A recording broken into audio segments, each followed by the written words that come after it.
A little bit about Logic Speak. Give us some background. How long has your organization been offering managed services? How many clients do you have? How many do you have on a managed services plan? And talk about the role that you play there at Logic Speak. Sure, absolutely. Well, I'll try to condense this down. Those who know me know I can talk for hours and hours and hours, and my employees generally wish I would just shut up. But we started the business in 2004 as a break fix company, like is the common story for most companies our size. I ran it with my business partner for almost 8 years, and then we decided that that wasn't working, and so I bought him out back in 2012. And it's kind of, I don't know if you've ever done that, it's kind of like a business divorce, where you have alimony payments and all that goes with that. So I just finished paying him off in February of this year. When I bought him in 2012, I decided that managed services was where we were going, and that the break fix model was broken. And so we have been a MAXfocus client for about 6 or 7 years, but we hadn't really fully integrated it into the way we do business. 2012 was kind of my Logic Speak 2.0, and since then we've been a managed services practice. We have so let me finish the story. So I bought my business partner out in 2012, and then this year, on September 30th, just recently, I acquired another company. And so they are a primarily break fix company that we are going to be converting into managed services as well. So the numbers are a little bit, like if I don't have exact numbers for you, forgive me. But the combined company has about 50 managed services clients, and we still have a component of break fix work that will be moving over as well. Yeah, and the role that you play in the organization. Oh, so I am, the CEO, president and CEO, and my goal is to cast vision and to essentially get out of the way and let my guys do their jobs. But I also participate in the sales process as well. I didn't start out as a salesperson. I started out as a technical resource, and so the good news about me is that I'm not a great salesperson, but I can create relationships. So I end up going and talking about technical solutions and closing the deals that we get. Got it, great. So can you talk about MAXfocus for a bit? So that's an RMM for remote monitoring and management. What are the benefits, Mike touched on them, of an RMM tool to you, to your organization, to your customers? So frankly, we couldn't do what we do without a company like MAXfocus. I mean, to be perfectly honest now, before the acquisition, we had about 1,250 agents installed across servers and workstations, and that number has almost doubled with the acquisition. The good news is they're also a MAXfocus customer, so there's no retraining to do there. But to manage that many devices, that many endpoints, it would be impossible to do our job efficiently, which is kind of the key for managed services, without a system or an RMM like MAXfocus. Got it. You have to have more people if you're going to monitor. Absolutely. I mean, essentially, there's no way we can keep the pulse on all of the devices that we support and maintain and proactively manage without an RMM that's telling us what's going on. Got it. And Jessica, you work with Jason and all sorts of other MSPs and resellers. How would someone in our audience use an RMM tool and other tools, to gain a competitive advantage, run a better business? As Jason said, you can't, there's no, without an RMM tool, there's no way you can be able to proactively fix things before they're broken, know when they're running out of hard disk space, or if their patches weren't updated. You were able to fix those things before they become major issues. Without that kind of tool, you're going in and having to fix a big problem afterwards, which is costing you time, so you're having to pay your technicians all that time to fix a big problem that you could have easily fixed on the back end before it became that major problem. So it's saving you time, it's saving you energy, and it's making you just much more efficient than you were in the past with the break fix type thing. And also with that, going to a managed service, a break fix, you had a feast or famine. It was basically, you have a big project, you get all this money in, and then you sit there for a long time waiting for more projects to come in. With a managed service, doing an RM, having a PSA, you're able to be proactive and actually have that recurring revenue every month instead of just waiting like, maybe I hope I can pay my bills this month, maybe not. You're getting that money in, you're able to pay your bills. It's a much more comfortable feeling going to that. It's not an easy thing to do, but it does make it easier because you're able to pay your bills every month, and your employees too. Can you talk about how this gives you a competitive advantage where you talk to an end user who you have an RMM tool and one of your competition doesn't? Have you bumped into that? Oh, absolutely. I mean, essentially, the competitive advantage, as she just mentioned, is efficiency. In the managed services space, essentially your goals with your clients are aligned, that their systems never go down, and that's the value that you provide to them. So when talking to a prospective customer who's using a company that has no RMM tool, my questions are simply, how do they proactively manage your network? How can they know that your server's running out of disk space? How can they know without you calling to tell them that Exchange is offline? You know, with us and with our suite of tools that we provide as part of our managed services, all of those things happen automatically. And generally, don't have the answer to that question. I do have one thing I want to add to that though. With becoming a managed service provider and with you being able to proactively take care of things without the customer knowing, you have to make sure that you're always, you keep in contact. You're with your customer, you're making appointments. If you're not doing it quarterly, at least annually, meeting with your customers, letting them know that you're taking care of things, because otherwise everything's working. They don't think you're doing anything. So I think that when you're doing that, you have these tools, you have to make sure that your customers know what you're doing. At least give them an annual report of everything that you've done, so they know that they're not paying for nothing, because they're going to think that because everything's up and running most of the time, but they don't know that you're doing it. So that's really, really. And I'll add to that and kind of brag on him a little bit. That's part of the solution. You can actually configure automated reports that go to your clients on a weekly or monthly basis about the health of their servers and their environment. And that's done through the RMM tool automatically, and you don't have to do anything. I almost think our AV guy in the back could be like, hey, just plug in the microphones, turn them on, but he might be adjusting all the levels and we don't know about it, and that's what you're doing behind the scenes. You have to communicate the activities that you're making. So Jessica, can you talk about the features, functionalities that are most important when selecting an RMM tool? Because not all RMM tools are not the same. They're not the same. So what you really want to do is figure out, because each one's going to have what they're good at, what you're not good at. I think when you're first starting off, you want to find one that's easy to use, out of the box. Something that's not going to take you don't want to have one technician that's just dedicated to have that. All they do is spend all their time doing it. They can't do anything else. You want to find one that's easy to use, but is robust at the same time, that has a lot of features, but you can use it, like I said, straight out of the box. It's really important. And then also a company, we'll look for a company that's going to do training. It's going to give you training, that explain how to use the tool, and not have to pay for it is another key thing. I mean, there's some companies that will do the training, but they're going to charge you for it. You need to find one that's good at training, because it is a very robust tool. It can do a lot. So you're not going to know everything it can do. So it's really important to find one that you're going to have that training available to you. Because you want to make the most out of it. Use this tool for everything you possibly can. And if I can piggyback on that, just one quick second. An RMM tool is like any other tool. You get out of it what you put into it. You know, back 6 or 7 years ago, before we became a managed services practice, we had, MAXfocus, the RMM tool, and we would get a ton of false positives. We would, it essentially was just something that we had to check off to say, oh yeah, we do monitoring. But it wasn't something that was integrated into our business because we hadn't put the effort in. And so to my guys, it was just a bit of, a big time waster. We can't trust those alerts anymore because they don't give us valid information. And it was only after we put in the time to configure it correctly and to add the checks that needed to be added and remove the ones that don't need to be there and invest in getting it configured correctly, that's when we started to get value out of it, and we obviously never looked back. So. Another thing is you want to make sure it integrates with some sort of PSA thing. Because, before I started working for MAXfocus, when I worked with ASCII, I always stated the two things that if you want to be a managed service provider, you have to have an RMM tool and a PSA.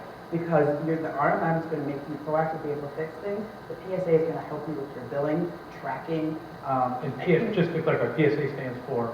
Professional Services Automation. Got it, okay. Because, and not only that, it can also help you with your SLAs, everything. It's really, really... Service level agreements, SLAs. Translation. We will be serving alphabet soup for lunch, by the way. Be able to piece My things all family together. thinks when I come home and speak all these things, like, you're speaking a foreign language. Yeah. I have no idea what you're talking about. So, but it's just going to make it that, and especially if you integrate it into your QuickBooks and billing, it's really going to make your life that much easier. Instead of having to go through an Excel spreadsheet, okay, I spent this much time doing this and this and that. If you have it tracked, I think that's really key that it integrates into a PSA. And is there anything, Jason, besides RMM, PSA, that, the folks in this audience should talk about? Should they start there? We don't want to have, bite off more than you can chew. Is that a good As place far to as start? services to offer, certainly, as she mentioned, RMM is kind of ground zero, right? That is the first place that you need to start. And then adding on to that, the next service that you should offer your clients, in my estimation, is cloud backup. I mean, it's an easy win. You can pick your pricing model. You can either go per agent or per gigabyte. So essentially, you only get charged for what your clients use. And I mean, our profit margins on, and we just happen to use Max Backup as well. That is our cloud backup solution. That's why you're up here on stage. There you go. Here, I got the pen and I've got all the free stuff. So, but cloud backup, one, your clients have to have reliable backups. You have to know that your client's data is backed up. Why not make some money off of that as well and use a solution like Max Backup that their engineers have spent years developing, and it really is fantastic. I can't say And the that. other bonus is you can monitor it in the dashboard too. That's correct, and it is integrated with RMA. So, but that would be my. But no, I agree with him, especially with everything going towards security as it is now. And the question used to be, how do I stop my client from getting hacked or getting a virus or something like that? Now it's not how am I going to stop it, what am I going to do when it happens? Having a good backup is one of the first places you need to go. It's good. And everybody's customer, we have a variety of verticals in here, I know, represented, but everybody's customer has data, and so that Right. data needs to be backed up. It should be backed up. It should be Or else backed we're up. in a world of hurt. Jessica, so we're talking about a lot of stuff, a lot of acronyms, a lot of, I think people are saying, boy, how do I get there? You touched on training earlier. Can you talk about the training programs that you can have to help folks who are not familiar with managed services, maybe longtime resellers? What training programs do you have to help folks? So make one of the key things we do offer is we have sales engineers on staff. Our sales engineers are the guys that will go through and they will do technical walkthroughs with you, but almost every single one of our sales engineers was a former MSP. So they know what the pain points are, they know what you need to do, so they're not just coming in, not just sandwich making guys that we've hired actual MSPs that were in your guys' position, so they know what to help you with. That's one of the key things. There is no charge to be able to work with a sales engineer. You schedule it with your sales executive, they do an hour, they'll walk you through setting it up, they'll even give you some tips and tricks of what you need to do and what ways to set it up, and there's like different policies that you can do, there's new policies that help you walk through all of that. There's no cost for that. Then we also have at connect.maxfocus.com is our educational website where we post all of our blogs, our YouTube videos, our ebooks, everything like that is on there. There's no charge for it, and it's something that we have open to the general. Right now, it's open to the general people. Everything on there. We're also in the process of finishing up our customer-only base, where you have to log in and you'll get additional training, additional stuff that's not going to cost you anything, but we have that. And then we also do. We go around and we speak at all these conferences. And our philosophy is we don't go and talk about our product. We don't talk about everything we offer. We have 30 minutes. We spend 25 minutes talking to you about the industry trends, what's going on. The last 5 minutes, we'll give you about our product, and then we ask you to come talk to our group to sell you there. It's not our thing isn't just to sell you when you come on stage. It's really to educate you, because you really have to know what's going on in the industry, and you have to know the trends. Again, the URL that Jessica mentioned, try to crash the Wi-Fi for the hotel, connect.maxfocus.com. Again, it's open to anybody. You don't have to. Open to anybody. It has all of our blogs, all of our white papers, all of our YouTube video, our webinars that we've done, and on there. So Jason, what training have you taken advantage of? And then what do you think would be most helpful to our audience where you were in their shoes about making the transition before? Absolutely. So a couple of things, and I can talk much more on this, but if you go to the MAX conference every year, they have booths where it's not a, let me sell you on the solution. It is, tell me about your problem using our solution and let's walk through it. And so they literally will step through the problem that you're having and figure out how to solve it. Eric Anthony and Ernest in the back, and those guys, she's not kidding. They are not salespeople, they are engineers. I forget how many months ago it was, but Jeremy and Ernest came by my office and literally sat there with me for hours and talked to me, and they said, what are your pain points? What are the things that you're having trouble with? What are the things that we can solve for you? And I just happened to run into them last night at the restaurant down here, and he's telling me, listen, man, I haven't forgotten about you. I remember that you wanted this, and that you needed this, and here are the things that we're doing to improve the product to make that happen for you. So, I mean, you don't get that kind of hands-on person who cares about your experience with their product from just anyone. So that's kind of been my experience. Got it. So it's really not so much sign up to read something. I mean, you can do part of that, but you can have one-on-one interaction where you can say, here's what I'm struggling with, and they can shared with you this past week. Absolutely. And of course, like the tech walks and all of those other webinars and things. I mean, those are great. What's that? Tech walk, I think Tech that's what walks, they, yeah, they tech are, walks. with their sales engineers. They'll walk you through. Tech walk, Tech walk. TBCHWA? Correct, exactly. And I've had my guys go through that, you know, for instance, to learn more about Max Backup and how to do certain things. And I haven't gone through this myself, but I've made my guys do it. We have it on the different products. We have for our backup, we have it on our RM, we have it on our service desk. So we have it on, we have different engineers that are specific to that product. So you're getting the right education on what you need. Got it. You said earlier, Jessica, so you talk about the product sometimes, but you love sharing with resellers and MSPs about the best practices and things going on in the industry. What are some general best practices you're seeing? Maybe we touched on them a little bit, but that resellers and MSPs should, you know, take into account when they're making the transition. I think part of it, don't be afraid of the sales process. It's not going to be easy. It's going to be overwhelming. But to me, I think it's really about building relationships with your customers, knowing what they're willing to bet their business, what technology they're willing to bet their business on. That's really, I mean, you don't go in and don't talk, and you can't be too technical with them. Because a lot of people aren't going to be technical, and you're going to overwhelm them. It's really about finding out what technology is important for their business, what's going to make their employees more efficient, what's going to cost them less money. That's really more the conversation you have than how fast their Wi-Fi is, or what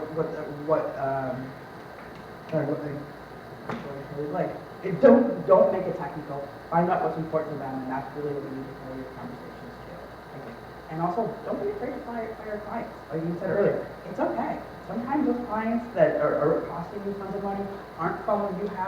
This is your security measures you need to do. They keep breaking those things. It's okay to fire them.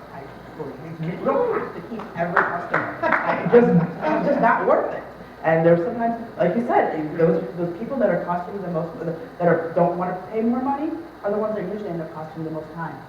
In all honesty. But you're not just talking about, I don't like them, they rub me the wrong way. No, There's a mathematical thing where they're just costing me too much overhead. Your time is money, period. If they are sucking up all of your technicians' time, that's money. That's costing you money, because that technician can no longer be working on anybody else. Because it's one client who will not, doesn't want to pay the prices, complaining about the prices, and that's your time is money. You have to remember that too. Your time is just as valuable as your customer's time. And Jason, I'll let you start with this, and Jessica, so we can wrap up this conversation. So we talked about this isn't easy, you know, where you get to the outcome, it's a better outcome to be, but it's a tough road to get there. Can you talk about the biggest mistakes maybe that you made, and you know, maybe personally your team made along the way, or you look back and say, ooh, I wish we'd have done that. Yeah, I have two actually best practices for you there. One is bundle your RMM and all of your fees and all of the services that you're going to offer, bundle that into the cost of your managed services.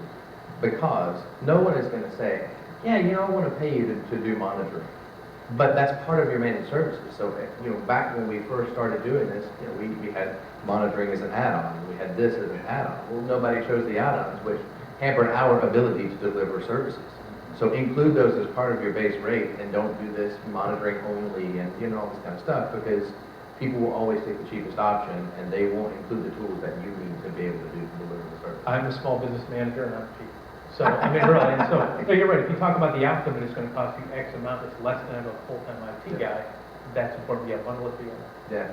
And then the second one is on the managed services side. If you're converting from break fix to managed services, the tendency is to think that managed services is just a sales model. Essentially, instead of changing to sell by the hour or, you know, block or things like that, I'm now going to be selling based on this managed services per agent, per user, etc. And then forgetting to go back and say, well, we actually have to change how we do things as well. Because if you're just putting lipstick on a pig, and it's the same break fix service that you offered before, but now you're calling it managed services, the clients that you convert are going to feel like they're not getting anything different. And all you did was change my pricing model, and by the way, you're charging me more for certain things and saying things aren't included. But really, at the end of the day, it's the same service. You have to change how you do things as well, in addition to selling managed services. Right. Well, that's all the time that we have for this Q&A, but a question. Do we have the handheld microphone at all? We have a couple questions, and so we want to, we would just want to be able to, everybody can hear. Here comes. Hey, you know what? We're here for you to answer your questions, so we can handle a few questions, and then folks will be here the rest of the day. Working? Yes, Okay. sir. Just Jason, real quick, do you offer remediation in all your contracts? We do. Yeah, So absolutely. just for some of the newer folks, remediation, can you explain that? Well, tell me, so qualify for me what you're asking about, and then I'll tell you. Once you identify a problem and it can't be taken care of by your help desk, and you actually have to fix it, whether it be a bad disk. Remediation or escalation, yes, Yeah. absolutely. So we have different pricing models, or sorry, different models of service. I mean, those of you who are familiar with precious metals, silver, gold, or platinum, bronze, silver, gold, whatever. Different amounts of remediation is included in each level. So if you have our silver, which is our cheapest option, then we don't include the remediation. Well, essentially, that's a You handle that on the target material. That's exactly right. And we handle that on time and materials. But if you go up to gold or our platinum, then we would include that. Okay, thank you. Great, and Mike, I think we have one question behind you. When you went from break fix, and you currently acquire another company of break fix, and how many devices can a technician manage when you're doing break fix? That's a great question. It's a little bit hard to answer because, again, a couple acquisition has kind of thrown our model, all crazy. To be honest, and I'm going to give you an it depends answer, but I know that's not what you want. It really kind of depends on your client base. So, for instance, we work with an IT services company who works in the enterprise, right? So they do IT, but we do their IT. And so they are a lot easier to manage because they're IT people and they get it, right? But then if you work with a company who maybe their technology needs are through the roof and they have 20 different line of business applications, all with databases on the back end, and they have, some, HIPAA or some other security compliance, you might only get 4 or 5 of those clients out of, a technician. So it really depends on the environment that you're servicing versus just the number of heads or seats. Well, let me hit it from a reverse direction. Okay. When you're doing managed services and you're using your RMM tool, Yep. how many devices can a technician manage at that point? Proactive. It's like the quiz show, do we have the Yeah. music? Well, typically, because I sold my MSP. Okay. And I work the numbers, and just to show how important a good RMM tool is I was able to manage 350 devices to 450 devices when I use the RMM tool. Okay. Now, when a customer was just break fix, I used to have one technician for every 50 devices. Yeah. Which is So, a fair point. when you go to cost justifying it, Yeah. and alluding to what the first guy said, if you want to run strong and lean and everything else, when you have one technician and managing 350 devices versus having to hire a technician even at the same level to manage only 50, there you go. Yeah. And I would say probably across our client base, on average, we can do 3 to 4 times the number of managed services clients that we can manage. That's a good average. I don't know if it's an industry average, but it is for us. Thank you. We have time for maybe one more question. So Mike, we have one more question over here. And again, Jason and Jessica are going to be here the rest of the day. Jason's on our panel at the end of the day. And again, Jessica is going to be with the MAXfocus booth. So the question, please. First of all, thanks for the presentation. 2 questions, actually, one for each. We were told previously that RMM and a PSA are required. Nobody's mentioned a PSA. Which one do you use, Jason? Great question. So this is the one area where I deviate from MAXfocus. We use Autotask, and service desk. So here's what I'll say about their service desk platform. Depending on how big you are, and if you're just getting started in the PSA world, service desk is amazing. It's great for, it does your ticketing, it keeps track of your SLAs, it doesn't have as much as on. That's correct. And so, unfortunately for us, we have been in business now for 11, almost 12 years. And so when we were looking at PSAs, Service Desk had just come out. So it really wasn't at the mature platform that it is now. And I went with Autotask, and I know there are a couple of you that I've talked to that are also on Autotask. As a side note, I'm an Autotask CCP, which is a certified consulting partner, and there's another guy in the room that is as well. And we found that for us, as far as the workflows and the ability to do what we need to do, we use Autotask. But to further answer your question, MAXfocus integrates really, really well with Autotask. And so you should, when you're evaluating the two, what I would tell you is get the best product for you, even if that's both of the same companies or if that's 2 different companies, but make sure they integrate well together. You really want your RMM and your PSA to integrate. You lose the value of it. You will lose the value. The other part of the question was the MAXfocus. Does they have this product that will do the ARM, the SPA, the PSA. PSA? Yeah, it's called service desk. Yeah, we have service desk. And so it's a lighter weight PSA, so it does your ticketing, it holds all, so it holds your ticketing, it keeps all of your client records, all the stuff, it'll do the reporting for you that you can send to your client, as well as it holds your SLAs. They are in the process of making it a lot more robust than it was in the past, but it does have it, and it's a good price for starting, I can say it's a really good price point for starting off. All right, so we are officially out of time for this Q&A. How about a big round of applause, Jessica Schroder, Jason Axel, thank you for